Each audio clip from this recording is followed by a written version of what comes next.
Bonjour à tous et bienvenue sur Instinct IA. Aujourd'hui, nous allons voir GPT-4o multimodal.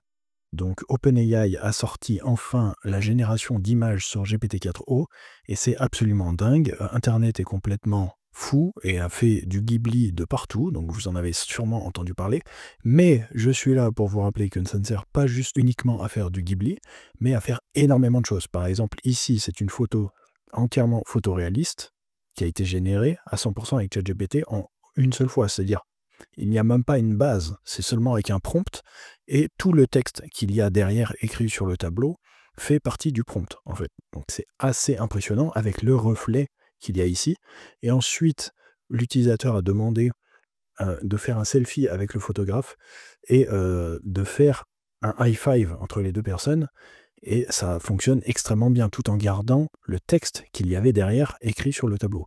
Donc c'est absolument impressionnant. On est sur un niveau de cohérence et de sauvegarde de l'information qui est vraiment extrême. Le contexte importe énormément. Donc c'est extrêmement agréable et jouissif, ça a impressionné tout le monde. Par exemple, ici, on peut voir que ça gère très bien le texte, mais en plus, morceau par morceau, on lui demande chaque ligne de faire des morceaux de mots, et ça fonctionne extrêmement bien. Ici, on peut lui demander carrément de lui faire des bandes dessinées, tout simplement, des genres de comics. Avec là, on voit qu'il y a 4 cases, avec du texte qui est cohérent et il n'y a aucune faute, il n'y a aucun problème de texte, parce que là, il y en a suffisamment peu. On verra après qu'il y a des limitations, évidemment, quand on lui demande beaucoup de texte, il finit par bugger.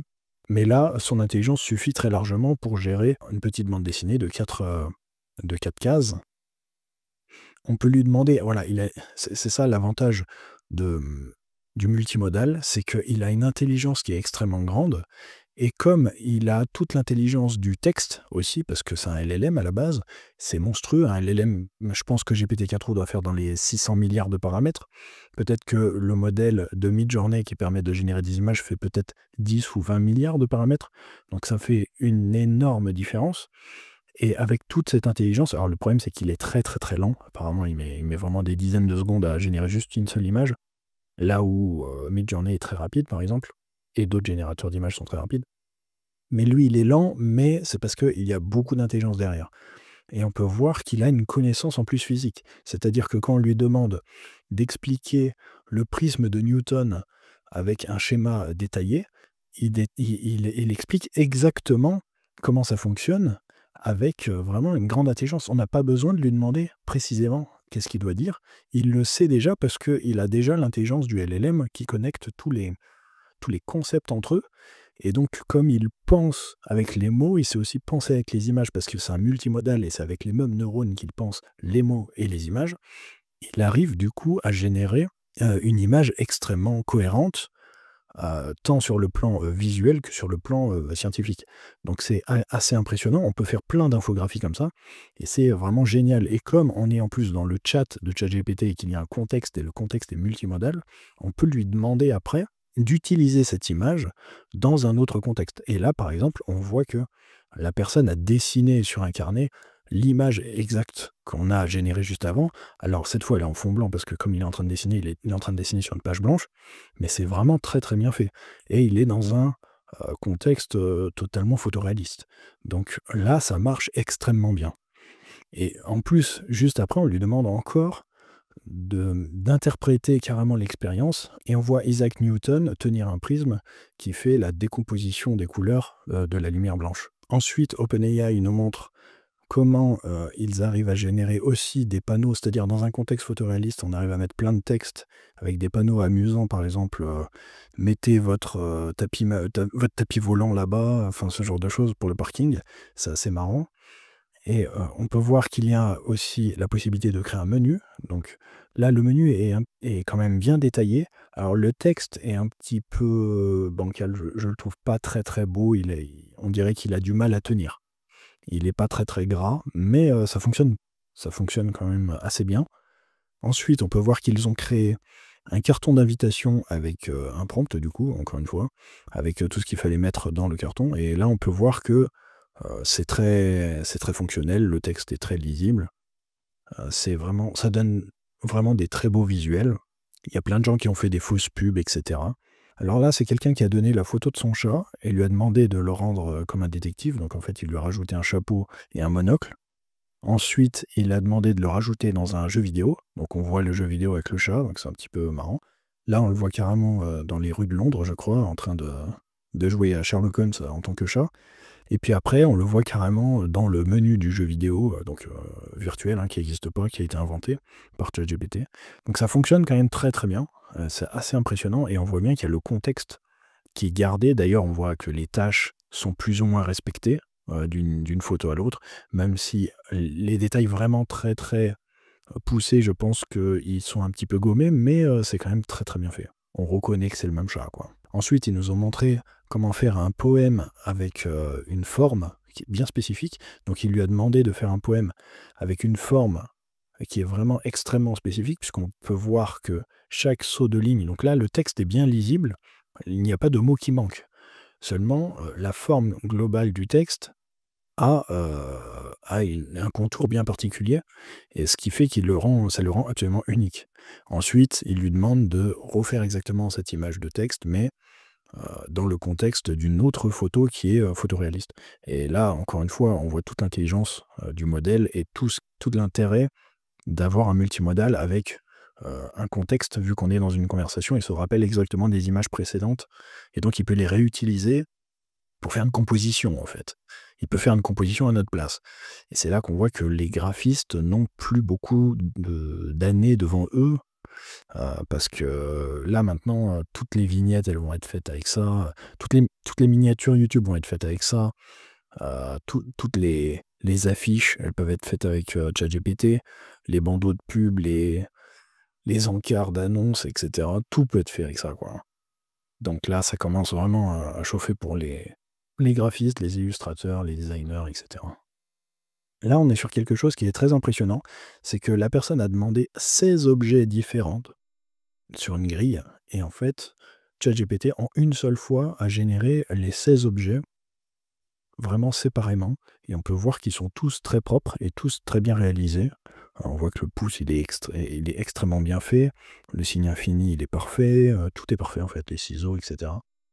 Alors c'est franchement impressionnant, parce que ça veut dire qu'en une seule image, il arrive à générer 16 choses différentes qui n'ont pas de rapport entre elles, sans qu'une des choses vienne gêner la génération des autres choses, comme sur les autres générateurs d'images. Ça aurait eu tout le même style, ou alors ça aurait cassé quelque chose. Enfin, il y a forcément, plus on rajoute en fait d'objets à générer dans un générateur d'images, et plus moins il y aura de bonne qualité en fait. Tout va être cassé, il va s'embrouiller en fait. Et là, il arrive à tenir déjà 16 objets. Ils disent que ça peut monter à plus de 20 objets. Donc c'est vraiment impressionnant. Euh, ils ont essayé, ils se sont amusés à faire une génération du coup de Times Square dans New York City, mais sans les pubs. Tous les panneaux publicitaires sont vides, donc c'est assez amusant. Alors que normalement, c'est un sapin de Noël, le truc, ça clignote dans tous les sens. Donc là, on a des images assez amusantes. Oui, c'est Shibuya, c'est au Japon. Font générer. Donc en fait, le modèle est très très bon en plus en photoréalisme. Il fait pas juste des choses intelligentes, il est vraiment très concurrentiel par rapport à Midjourney et les autres, quoi, idéogrammes, etc. Il est très très fort, donc il montre qu'il est capable de générer un verre avec juste une seule goutte de vin, au fond.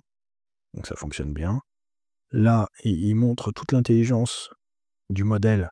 Comme vous savez, si je vous dis de ne pas penser à un éléphant rose, vous allez penser à un éléphant rose, c'est la chose un petit peu habituelle. Donc là, ils se sont amusés à lui parler d'un éléphant invisible, et ils lui demandent de générer un éléphant invisible sur une image, et ils le disent 3 fois, donc il y a 3 fois le mot éléphant dans le prompt.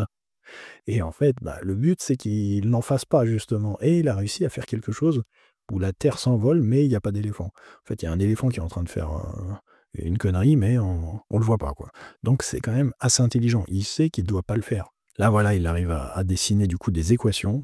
Quand on lui demande des équations, il arrive à le faire très proprement. Il comprend que chapeau 2, ça veut dire au carré, donc il va bien mettre le carré en haut à droite, comme un exposant en mathématiques. C'est vraiment très propre. Square Root, il le met bien, il le dessine comme une formule, donc c'est vraiment, vraiment très bien fait. On peut utiliser le modèle carrément pour afficher des formules, en fait, même si on a déjà des librairies qui permettent d'afficher des formules assez proprement sur les pages Wikipédia notamment, etc. Des formules mathématiques, on y arrive déjà en informatique à le faire, mais c'est quand même sympa parce que là, on pourra contrôler totalement le style. Ici, on peut voir qu'ils se sont amusés à créer un concept un peu bizarre, c'est-à-dire qu'ils lui ont montré 6 images de concept de vélo, et ensuite on lui a demandé de générer un vélo avec des roues triangulaires, donc il a réussi à le faire. Euh, et puis ensuite, on lui a demandé, bah, donne-moi une photo au milieu de New York City de ce truc, et puis on voit quelqu'un qui roule dans New York avec un triangle, avec un vélo triangulaire, donc ça c'est un petit peu bizarre, mais c'est amusant.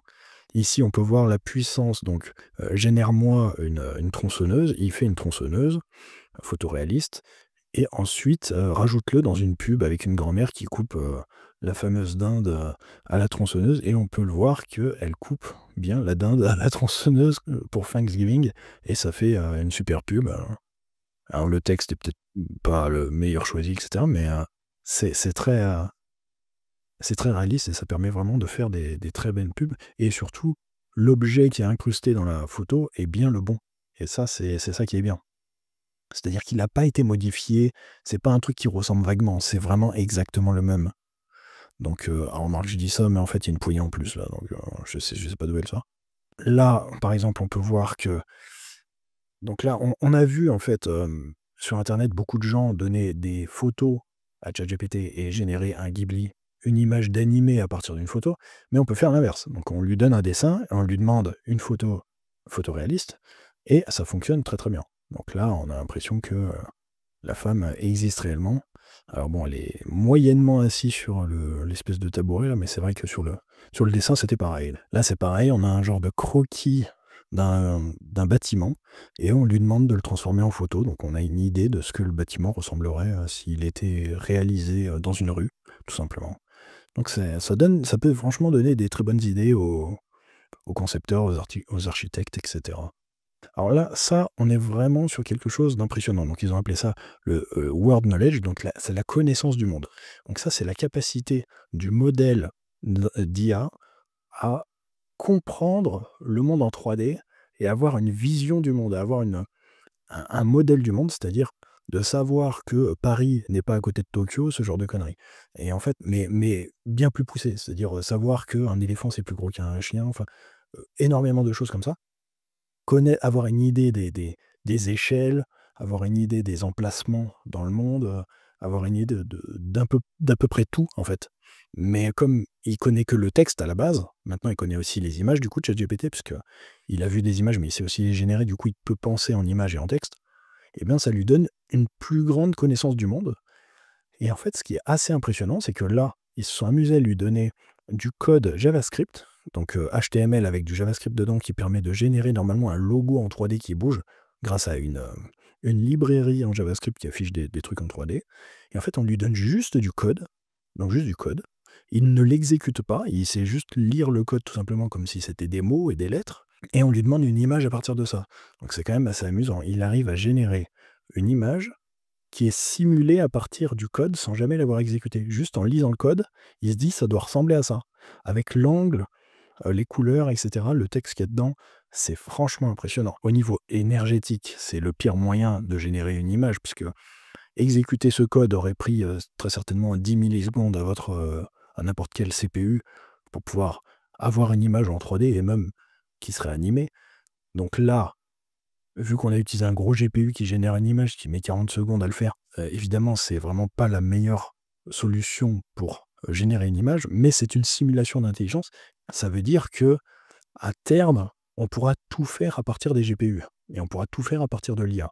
En fait, l'IA va devenir une simulation géante et on n'aura plus besoin de coder, puisqu'on aura juste besoin de dire des règles et il va nous générer carrément une vidéo en temps réel et notre logiciel sera dans le vidéo.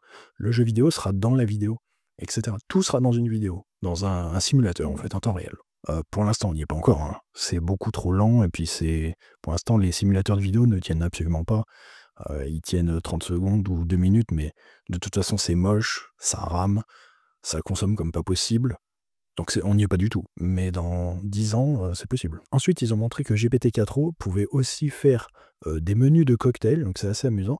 Dans le prompt, ils ont simplement demandé: «Fais-moi les 4 meilleurs cocktails, les plus populaires», en gros, et il a généré une image, donc de menu des 4 cocktails les plus populaires, mais c'est le texte to image. C'est-à-dire que c'est le modèle qui a choisi ces cocktails et qui a écrit la recette de chacun des cocktails. Donc en fait, ça, il a carrément la connaissance de ça. C'est hyper impressionnant parce que un générateur, un modèle en fait d'images qui génère des images comme Ideogram, Midjourney ou n'importe quoi, ou Stable Diffusion, il est incapable de connaître ça. Il n'a il n'a pas du tout idée de quelle est comment dire, la recette de tel ou tel cocktail. Et là, il les connaît et il est capable en plus de dire lesquels sont les plus connus. Donc il bénéficie de toute l'intelligence de ChatGPT en interne et en fait, c'est vraiment impressionnant. On voit la puissance du multimodal. Et quand on aura de la musique ou de la vidéo en multimodal, on pourra faire ça, mais avec en plus la musique et la vidéo. Ça va être hyper impressionnant. Ça va tout casser. Là, je pense que Midjourney doit vraiment se sentir très très mal. Les développeurs là-bas doivent se sentir mal parce que je pense pas qu'ils arriveront à rattraper ChatGPT en fait.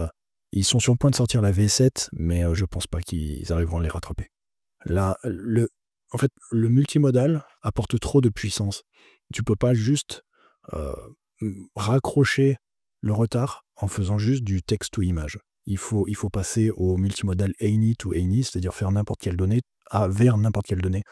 Et là-dessus, je pense pas qu'ils soient prêts. Donc, ensuite, ils ont demandé carrément une infographie pour expliquer pourquoi San Francisco est aussi a autant de brouillard, en fait. Et ils ont expliqué que c'est à cause de l'océan Pacifique qui fait lever l'air et qui crée des nuages, et après ça retombe, et parce que c'est dans une cuvette ou quelque chose comme ça, enfin bref. Ils expliquent en fait simplement dans une infographie. Alors il faut faire attention, les infographies, elles sont souvent fausses. Elles ont souvent des conneries dedans, parce que ChatGPT, il peut encore halluciner. Là, il est devenu très intelligent pour générer des images, mais l'hallucination est toujours présente. Donc, il arrive qu'il fasse des erreurs, et il en fait régulièrement. Tout à l'heure, on va voir que il a écrit océan Indien alors que c'était le Pacifique. Enfin, donc, il dit des conneries, hein, attention. Il faut faire gaffe. Mais l'avantage, c'est que comme on est dans une discussion, on peut lui demander de corriger. Et là, c'est génial. Là, pareil, ils ont demandé, donc, fais une liste de toutes les différents types de baleines, en fait. Et puis on peut voir toutes les baleines différentes, et c'est très très bien fait, quoi. Et il n'a pas besoin de lui dire tu m'en fais 8. Il en a mis automatiquement 8 parce qu'il y en a peut-être que 8 en tout, je sais pas. Mais c'est très bien fait.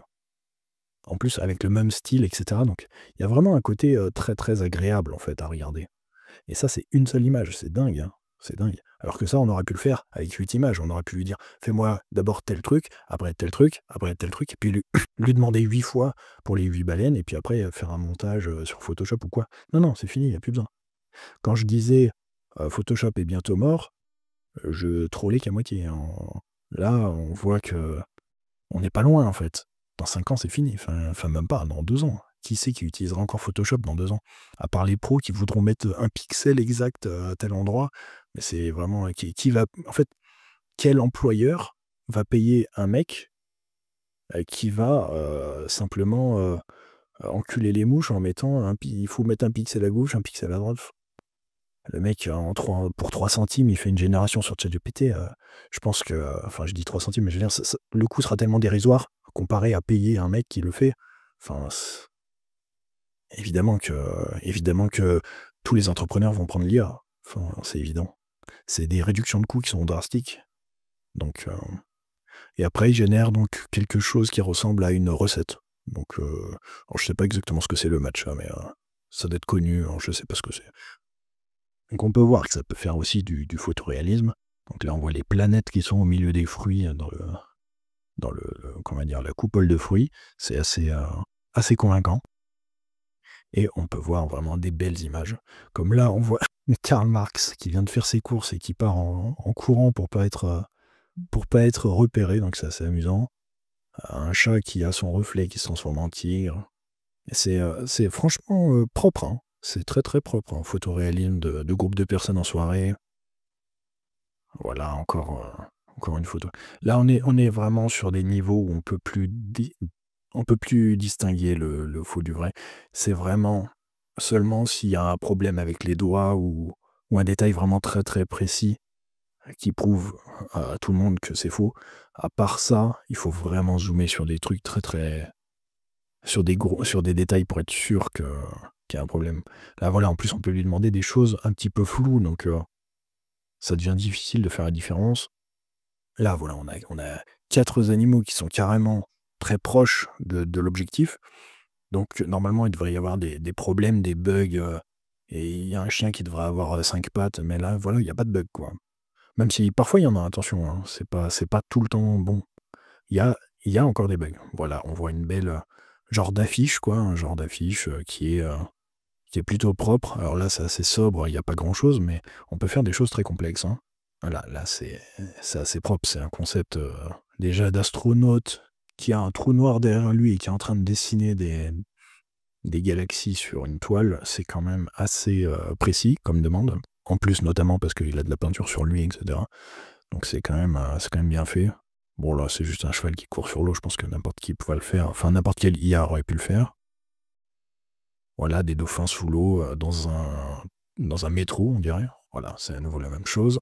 Alors là, on a les limitations. Donc il nous explique OpenAI a fait aussi, le tour de son IA et a expliqué quelles étaient les limitations et quels étaient les bugs les plus fréquents et cetera.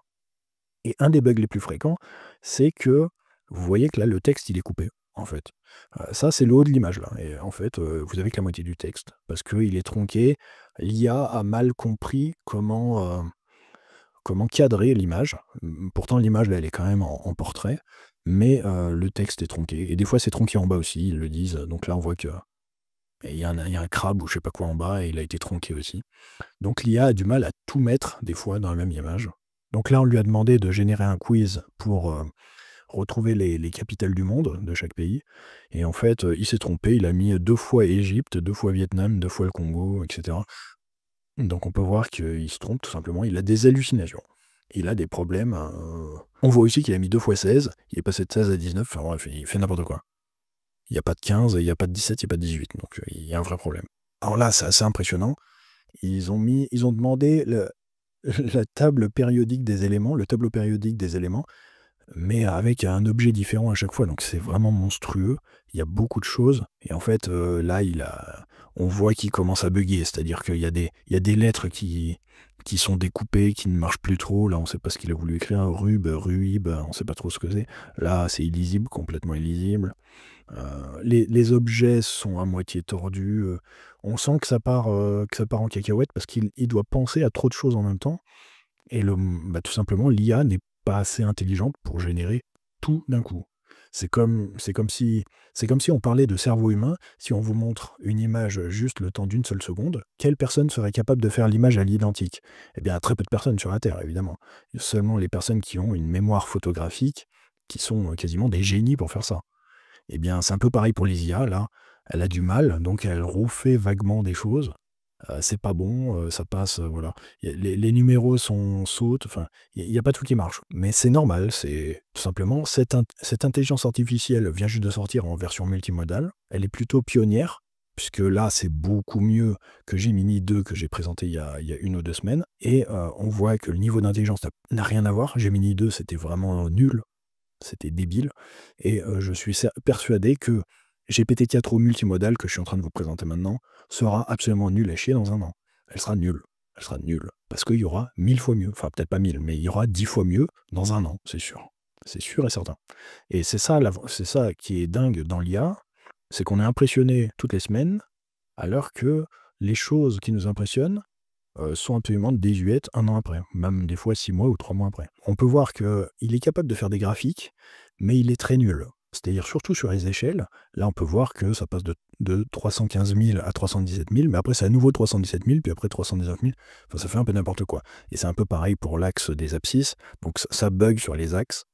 À part ça, ça reste à peu près correct. Mais c'est vrai qu'il y a des problèmes. Il y a quand même des problèmes. Là, ils expliquent qu'il a beaucoup de mal avec les lettres qui ne sont pas latines. Donc là, il essaye de refaire l'alphabet coréen. Donc il a bien réussi à écrire alphabet coréen. en anglais, mais par contre, il a fait absolument n'importe quoi pour les lettres, enfin pour l'alphabet coréen justement. On voit il y a 2 fois les mêmes symboles, il y a cette espèce de C carré qui est aussi là, enfin, il a fait absolument n'importe quoi. Il y a certains trucs qui ressemblent, hein, des ronds comme ça avec des traits, ça existe sûrement, mais il y a des lettres qui doivent pas exister là, très clairement. Des fois, il a des problèmes aussi. On peut lui demander dans une seule image de faire un truc avec des étapes, mais parfois il bug. Donc là, on peut voir que l'étape 1, on lui demande donc comment dessiner un chiot. Étape 1, faire un rond. Étape 2, faire un rond, mais en fait, il fait toute la tête déjà. Puis étape 3, après, il n'y a plus que la tête, il n'y a plus le visage. Enfin, c'est un peu bizarre. En fait, il a inversé l'étape 2 et l'étape 3, quoi. Tout simplement, ce dessin-là aurait dû être là et celui-là aurait dû être là, quoi. Et ensuite, étape 4, il est bien. Du coup, il lui demande, bah refais là, t'as inversé le 2 et le 3, c'est bizarre. Et du coup, il a tout cassé parce qu'il a retiré le 2, donc il n'y a plus écrit 2. C'est un peu bizarre. Et le 3, il a mis des yeux, mais en fait, enfin, c'est n'importe quoi là. Il y a un vrai bug. Il a pas amélioré l'image. Pourtant, il a bien réussi à la modifier. Donc c'est peut-être qu'en insistant, on finit par obtenir ce qu'on veut. Ça j'ai pas de doute, puisque il est capable à chaque fois de remodifier. Et comme vous avez l'image, au pire, vous créez une nouvelle conversation, vous lui repostez la dernière image qui est à peu près potable et vous lui demandez de la changer. Et là, la dernière chose, la dernière limitation que OpenAI a remarqué sur ce modèle, c'est que quand on lui demande de faire des textes beaucoup trop petits, il arrive plus du tout à gérer. C'est-à-dire que là, il n'y a plus aucune lettre qui est cohérente. Le texte est bien là, mais alors il n'y a rien qui est lisible. C'est de la bouillie. Donc ensuite, ils ont montré quelques images. On peut voir un genre de jeu vidéo réaliste où on joue une gerbille ou je sais pas quoi, là, un petit rongeur. Un petit rongeur qui doit faire 10 grammes. On a voilà, des belles images, des choses un petit peu artistiques, etc. Donc ça, c'est voilà, une souris avec une oreille dessus. C'est pas exceptionnel, sauf le texte, là, c'est pas mal, hein. Une image quand même avec du texte. Là, c'est vraiment le modèle qui gère le plus de texte de toutes les IA à l'heure actuelle qui font des images, hein. Il n'y a aucune autre IA qui gère autant de texte. Les autres arrivent à faire 2-3 phrases, enfin 2-3, un titre, un sous-titre et une autre écriture un peu ailleurs. Voilà, lui, il est capable de pondre des paragraphes entiers et de rester cohérent sans faire de bugs. Donc c'est vraiment impressionnant. On peut vraiment faire des boîtes comme ça, des photos de produits, de boîtes, etc. Des faux jeux vidéo aussi, des fausses boîtes de GTA V, ce genre de conneries. Ça fonctionne très très bien. Et puis évidemment, toutes les infographies éducatives, tout ce qui est éducatif, ça va vraiment être génial. Alors faut faire gaffe, encore une fois, il peut dire des conneries. Donc il vaut mieux lui dire quoi mettre. Parce que si on lui laisse juste tout gérer de A à Z, il va faire des conneries. Mais peut-être qu'on peut lui demander de réfléchir en texte, de faire la liste en texte des choses qu'il faut mettre avant de commencer à faire l'image. Parce que comme vous voyez, quand on lui demande une image, il réfléchit pas, il part direct sur l'image en fait. Mais si on lui demande d'abord de pondre du texte pour décrire les images qu'il va faire, je pense que ce serait beaucoup mieux. Ensuite, là, on peut voir, donc j'ai trouvé pas mal d'images générées par les gens sur Internet, et là, on peut voir que des gens se sont amusés à faire des genres de mèmes ou de choses amusantes sur Internet. Et donc, quelqu'un a géré une image du tuto comment vivre à New York, se déplacer très vite, payer trop cher, bousculer les gens et puis se plaindre tout le temps. Et puis après, il a demandé de générer cette image-là dans une photo. Donc, on dirait vraiment qu'il l'a imprimée et qu'il le tient dans la rue, mais c'est pas une vraie photo, hein. C'est assez impressionnant. Donc là, pareil, la personne a fait la même chose avec une carte, donc génère une carte. Alors là, on peut voir qu'il s'est trompé parce que il met bien l'océan Atlantique, l'océan Indien, j'imagine que c'est là, je pense. Je suis même pas sûr. Mais là, c'est pas l'océan Indien. En plus, il a fait une faute. Il a mis un O au lieu du D, mais il voulait mettre Indian Ocean, mais il a pas mis. Mais c'est pas ça. Ça, c'est le Pacifique. Donc, et puis là, il a remis Atlantique ici. Enfin bref. Vous voyez qu'il est quand même.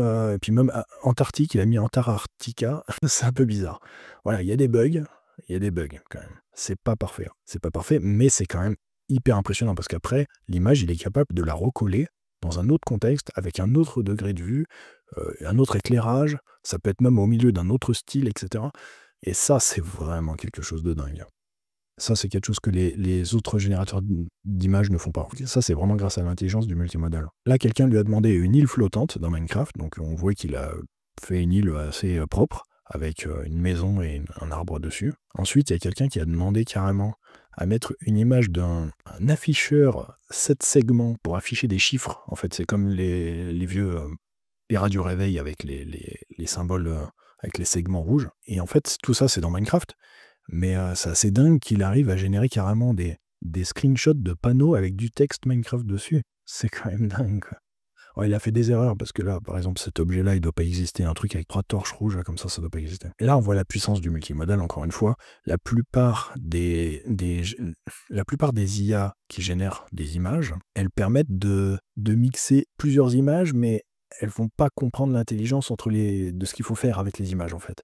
Et là, vous pouvez vraiment lui dire: «Tu refais la fille de la première image et tu me la transformes avec la texture de la deuxième image». Donc en fait, tu fais une statue de marbre, mais avec cette texture-là. Et on peut voir que ça fonctionne extrêmement bien. Et là, c'est dingue. C'est-à-dire que il y a des applications qui existent où on peut uploader l'image d'un sujet, l'image d'une personne, avec l'image d'un style. On upload les deux, et puis paf, ça nous fait le mix. Bah là, en fait, c'est déjà faisable nativement dans ChatGPT, grâce à l'intelligence du multimodal. Énormément de capacités émergentes dans ce modèle, grâce au côté multimodal. Et encore une fois, si ils nous sortent la musique et la vidéo après, ça va être absolument dingue. Ça va être absolument fou. J'ai hâte aussi de faire du sound design, d'avoir les sons, etc. Ça va vraiment être génial. Là, voilà, c'est dingue. C'est-à-dire, on peut lui envoyer une photo, une image, par exemple, d'un logo, n'importe quoi, et fais-moi un mock-up. Donc, un mock-up, c'est de faire une personne qui porte la chose sur un t-shirt ou sur un sweat, etc., avec le vrai logo. Donc, c'est hyper facile maintenant pour les boutiques en ligne de faire un mock-up pour leur logo, pour leur design, etc. Parce que là, il suffit juste d'un prompt. Un prompt de 1 ligne et demie avec l'image en question du logo. Terminé. Vous avez votre mock-up, vous pouvez copier-coller, le foutre sur la boutique, terminé, quoi. C'est vraiment impressionnant. Bon, après, il faut voir le degré de... Est-ce qu'on considère ça comme du mensonge ou pas? Parce que c'est une IA qui a généré le truc, c'est pas un vrai polo avec votre logo dessus. Mais bon, ça, c'est toujours la question de est-ce que c'est vrai ou faux, quoi. Là, pour faire des infographies, c'est assez dingue. Donc là, on peut voir que l'IA a généré des probabilités de... quelles sont les combinaisons possibles d'un jeu de 52 cartes quand on les mélange, et du nombre d'atomes qu'il y a sur la planète Terre, tout simplement. Donc on peut voir les comparaisons de chiffres comme ça. Et là, on peut voir une autre infographie avec 9 millions de mètres cubes. Alors je ne sais pas pourquoi il a demandé cette taille, mais en gros, c'est des vraies choses qui se calculent, hein. Il ne s'est pas trompé sur les chiffres, donc c'est vraiment bien. Ensuite, là, on voit une autre possibilité émergente de ChatGPT grâce à cette fonction multimodale, c'est qu'on peut lui envoyer une photo de soi, avec une photo d'un pull ou d'un produit ou n'importe quoi, une photo d'un endroit, d'une scène, et il nous mixe les trois. Voilà. Et bon, le prompt, il est pas trop long, hein. Donc les gens qui m'expliquent qu'il faut devenir prompt ingénieur, vous voyez, le prompt, c'est combine ces images. Voilà, c'est ça le prompt. Il y aura pas de prompt ingénieur, les gars. D'ailleurs, il faudrait que je fasse une vidéo là-dessus, parce que c'est un mythe. Le prompt ingénieur, c'est un mythe. Ça n'existera pas. Et d'ailleurs, c'est déjà fini, en fait. C'est déjà fini. Ça a duré 1 an et demi, je crois. Et on voit le résultat, il est quasi parfait. Il y a peut-être un problème de jeu de lumière, parce qu'on a l'impression qu'il est quand même pas dans la photo, quoi. Mais c'est tout. On dirait qu'il est pas sur la plage. Mais c'est léger. Franchement, c'est léger. Là, c'est assez marrant. C'est quelqu'un qui a pris qui a envoyé une photo d'un... c'est quoi? C'est un casque VR, tout simplement. Et qui lui a dit créer une image avec un chat persan qui a ce casque VR. Donc on voit... alors je crois que le persan, ça doit pas être lui, ça doit être celui derrière. Enfin, je sais pas. Il s'est peut-être trompé. Et rajoute des chats derrière, etc. Donc on voit le chat avec le casque VR. Puis après, il lui dit fais-le en grand angle. Donc vraiment le truc fish eye, quoi, où on voit vraiment... là, on voit quasiment à 150 degrés ou je sais pas combien. Ensuite, rajoute quelque chose d'intéressant. Donc on voit un dragon qui sort d'un portail derrière, enfin un truc complètement délirant. Mais c'est très marrant parce que ça a gardé. Et après, transforme-le-moi en Ghibli ou en je sais pas quoi. Et donc tu vois un mème, voilà. Quand la démo IA se passe un peu trop bien, hey Jerry, pourquoi il y a un dragon? Enfin, voilà, ce genre de conneries, quoi. C'est assez marrant. Là, on peut voir que quelqu'un a utilisé plusieurs IA. Donc, en fait, il a d'abord généré avec ChatGPT cette image-là, qu'on voit en bas à gauche. Donc, il a demandé tout simplement fais-moi un personnage découpé en morceaux, enfin, bout par bout, quoi. Et après, il l'a donné à une IA qui arrive à transformer à partir de cette image en modèle 3D. Et en fait, il peut tout désassembler, le modèle 3D. Il a la tête, le machin, parce qu'il a tout, vu que c'était tout séparé, l'IA a tout compris. Alors parfois, je sais pas c'est quoi ce qu'il utilise, hein. Les fonctionnalités qui arrivent à reproduire à partir d'une image des modèles 3D, quoi, tout simplement. Là, voilà, on voit qu'on peut vraiment générer des choses assez folles. Donc là, on a carrément une image, comment on va dire, satirique, où on voit donc le PDG, Jensen Huang, le PDG de Nvidia, qui est en train de contrôler comme des marionnettes tous les les présidents enfin tous les PDG des boîtes d'IA comme Facebook, OpenAI, XAI et Google. Là, c'est encore une fois, c'est une démonstration de l'intelligence du modèle. On lui montre 2 images d'objets qui sont designés en 3 dimensions dans un logiciel de modélisation 3D. Donc on voit le mesh, donc c'est-à-dire le maillage. Il lui dit voici une tasse, voici une pomme, et la troisième image c'est un chapeau. Dessine-moi la 3e image sans me poser de questions. Et il arrive à dessiner vraiment la 3e image parce qu'il a bien compris que c'était un maillage de modèles 3D qui était représenté sur les 2 premières images. Et il n'a jamais dit que c'était un maillage de modèle 3D dans le prompt. C'est ça qui est génial en fait. Là, c'est assez délirant. Alors, je ne sais pas si vous hallucinez ou pas, mais ceci est une image générée par ChatGPT. Tout ça, là, c'est une image générée par ChatGPT. Cette image entière. Une fausse capture d'écran d'un article Wikipédia qui s'appellerait The Screenshot, donc la capture d'écran, et qui serait une capture d'écran de la capture d'écran. Donc en fait, on voit une mise en abîme où l'article, il est dans l'image de l'article, qui est aussi dans l'image de l'article, etc. Donc c'est hyper impressionnant. Enfin, c'est dingue que l'IA arrive à générer ce genre de truc. Je ne sais pas si vous réalisez. Il n'y a aucune autre IA qui est capable de faire ça. Alors là, ça c'est amusant. Il a demandé à ChatGPT de générer une image qui contient les explications et les liens entre les différents styles de génération d'images. Donc en fait, on voit qu'il y a l'in-painting, le style transfert, ça passe par Midjourney, donc on voit les différentes IA en plus, Stable Diffusion, Runway, etc., DALL-E, Image to Image, OpenAI. On voit un prompt avec une image, et tout ça, c'est en un seul prompt, et il a généré une seule image contenant tout ça, donc c'est vraiment impressionnant. Alors après, bon, évidemment, il y a ce que vous avez déjà vu de partout sur Internet, c'est-à-dire le style Ghibli. On peut faire voilà, des genres de pubs, des espèces d'affiches qui sont très fonctionnelles. Alors là, la police est vraiment dégueulasse. Je pense qu'aucune affiche sortirait avec une police aussi crade, mais on peut choisir, quoi. Et en plus, le stylo bic est bien dans les cheveux. Enfin, c'est assez bien foutu. Voilà, du style Ghibli, du Napoléon Ghibli. Là, encore une fois, c'est un screenshot. On lui a demandé de générer un screenshot du logiciel d'infographie 3D Blender sur macOS quand c'était la première version et qu'elle était encore en noir et blanc, quoi. Donc c'est assez amusant. Je pense pas que ça existait à l'époque. Donc là, on voit que c'est un style qui est fait avec de la laine, donc c'est très bien fait. Donc encore une fois, c'est un nouveau style. Là, il y a tout le monde qui a fait du Ghibli, mais en fait, des styles, il y en a au moins des milliers. C'est comme Midjourney, on peut faire beaucoup de styles différents. Une affiche de Bible satanique, enfin un truc un peu bizarre, Extreme Bible Camp avec Satanic Panic Not Included.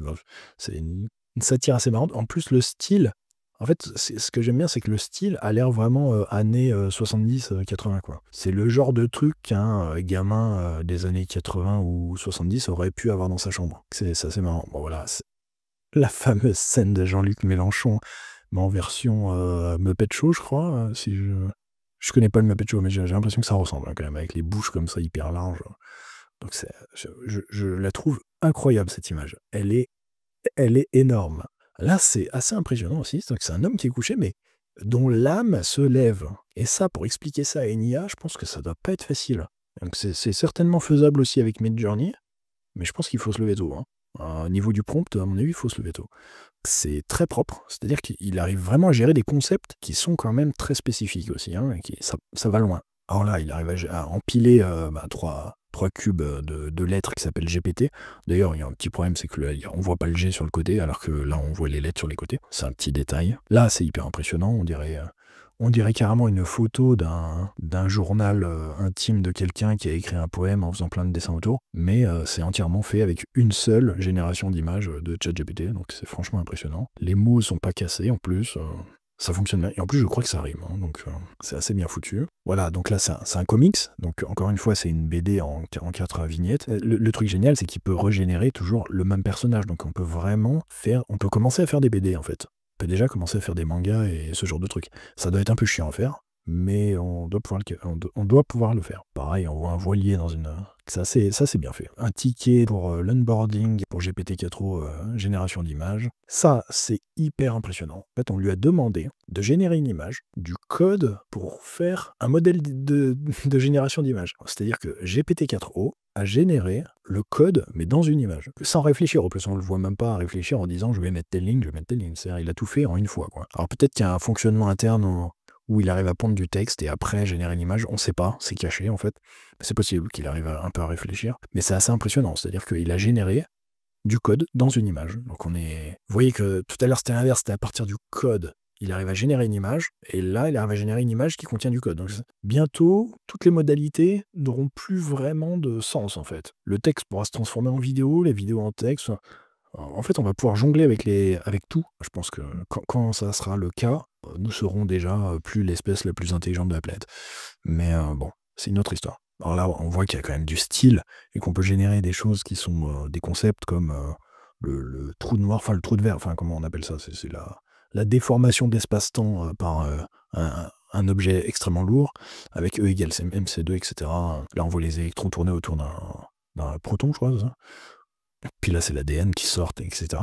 C'est quand même bien fait. Il y a quand même du concept dans un style assez joli. Ça, c'est assez impressionnant. Ça, c'est une développeuse de OpenAI qui a fait un croquis d'une bande dessinée qu'elle a dessinée elle-même sur une feuille, qui a pris une photo, qui l'a envoyée à ChatGPT, et ChatGPT l'a générée comme ça. Donc, il l'a rendu 10 fois mieux et hyper propre, etc. Donc, c'est très marrant. Donc là, on peut faire carrément des choses humoristiques avec ChatGPT. Donc là, on voit le dragon qui voulait refroidir l'ordinateur qui surchauffait en soufflant, mais sauf que quand il souffle, il crame tout parce que c'est un dragon, quoi. Donc c'est la blague. Et après, elle a envoyé une image de pingouin comme ça, en cristal glacé, enfin un peu bizarre. Donc il lui a demandé de rajouter ce pingouin-là dans le comics, et il a transformé ça, et il l'a fait exactement, il l'a fait de manière parfaite, quoi. C'est-à-dire le texte ne bug pas, les vignettes sont cohérentes, et on peut même remarquer qu'il a changé la couleur, parce qu'avant, c'était sur fond bleu. Vous voyez que là, c'était sur fond bleu. Et après, ça passe sur fond jaune. Pourquoi? Parce que le personnage est bleu, donc on l'aurait vu moins bien. Et en fait, le modèle sait instinctivement que pour faire ressortir le personnage qui est en bleu, il faut mettre du fond jaune. C'est assez impressionnant. C'est assez impressionnant. Ça, c'est une cellule avec toutes les explications biologiques sur les cellules, donc la membrane, etc. Alors, je sais, le problème, c'est qu'on ne sait pas si c'est vrai. Il hallucine. Il vous fait toujours une image, hein, même s'il ne sait pas. Donc, le problème, c'est qu'il peut se tromper. Et il se trompe souvent. Donc, il faut toujours repasser derrière pour les informations. Quand c'est du texte à texte, il est vraiment bon et il fait maintenant peu d'hallucinations. Mais quand c'est du texte à image, il faut vraiment faire gaffe parce qu'il peut halluciner des informations comme ça. Comme tout à l'heure, il s'est trompé avec l'océan Pacifique. Alors, on peut voir que niveau style, il est capable de faire des choses extrêmement borderline, enfin un peu cringe, des gens qui ont des ficelles autour de la tête, des trucs très bizarres en fait. On dirait de l'art contemporain vraiment très très bizarre, une femme à grosse tête bizarre. Enfin, c'est très très... c'est dérangeant. C'est quand même... On est sur du cringe là. Hein. Mais il arrive à le faire.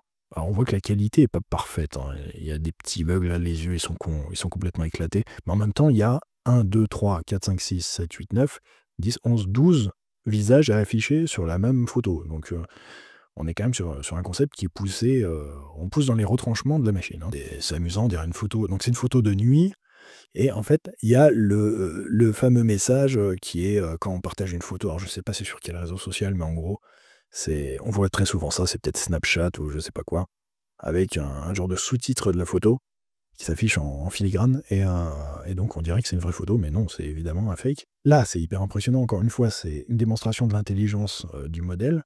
C'est que à partir d'une image, donc là d'une fille manga, on lui demande de faire un screenshot d'un logiciel de modélisation 3D, et donc il arrive à faire une fausse interface de ce logiciel, donc de ZBrush, qui est un vrai logiciel qui existe, mais il a généré l'interface de ZBrush avec un modèle 3D. On dirait vraiment qu'elle est modélisée en 3D dans cette interface, mais en fait, c'est absolument sorti de nulle part.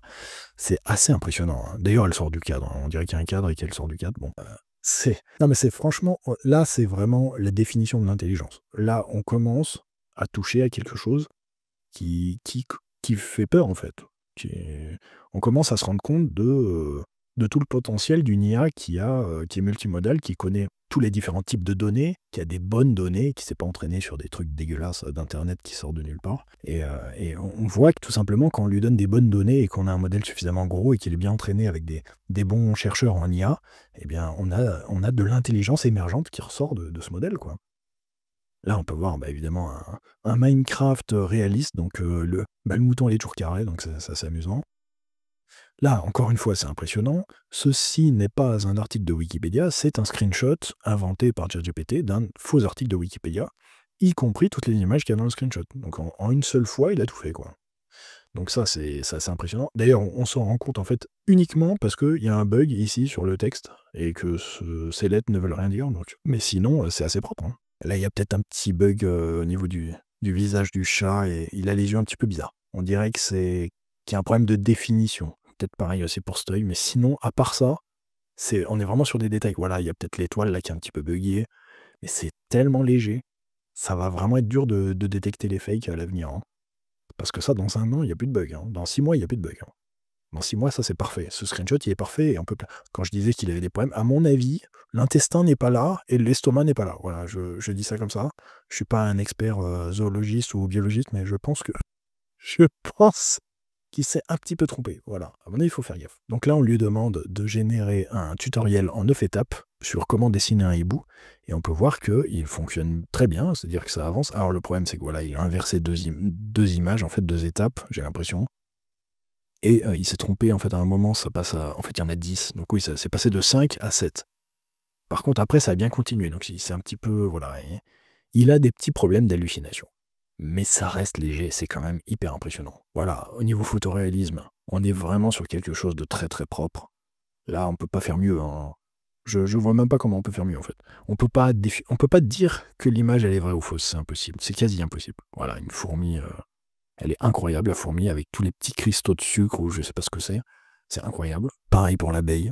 Elle est vraiment magnifique, avec chaque poil et tout. Enfin, c'est hyper impressionnant. Hein. Voilà, là, on a du... C'est quoi? C'est de la pâte à modeler quand Trump, il faisait sa campagne dans les McDo, c'était marrant. La fameuse scène que tout le monde a vue avec Zelensky, Trump et J.D. Vance, mais là en version Ghibli, puis après en version South Park. La version South Park est vraiment dingue. C'est-à-dire que c'est exactement le genre... Je pense que c'est exactement le genre de visage que South Park aurait mis sur ces personnes, en fait. C'est vraiment le genre de caricature. Bon, voilà, la fameuse photo de Staline avec son collaborateur qui a mystérieusement disparu de la photo. Assez bien fait. Franchement, le style Ghibli, il est assez dingue. Mais pas que. Bon, bah voilà, les mèmes qui ont tourné. Donc, tout le monde a fait du Ghibli. Hein, mais c'est bien que l'IA buzz et que les gens se rendent compte qu'il y a des choses à faire avec l'IA et que l'IA va vraiment faire partie de notre futur dans un tournant qui est assez inattendu et absolument transformateur pour toute la civilisation humaine. Mais c'est un peu con que ça soit fait sur juste des images Ghibli. Là, je vous ai montré que le modèle, il peut faire 1 million de fois plus que juste des images Ghibli. Donc c'est un peu dommage. Voilà. C'était quoi? C'était le gars de Turquie qui avait qui avait réussi à être 2e au JO alors qu'il avait même pas de viseur et qu'il avait un vieux flingue. Enfin bref, c'était assez marrant. Alors que les autres, ils avaient des trucs... il sortait de Matrix, quoi. Steve Jobs, quand il présentait son iPhone 1, j'imagine, et version Ghibli, hein, c'est franchement bien foutu. Il est assez bon sur les mains, même s'il y a des bugs. Je crois que, par exemple, là, voilà, J.D. Vance a 2 mains gauches, ou 2 mains droites, enfin bref, j'arrive pas... Ouais, c'est 2 mains droites, c'est un peu bizarre. Un peu, voilà, il y a des bugs encore, il y a des gros bugs. Mais c'est propre. On est sur quelque chose... En fait, si on lui demande plusieurs fois, on va obtenir une version propre. Et c'est ça l'intérêt. En fait, le potentiel, il est quand même propre et assez haut.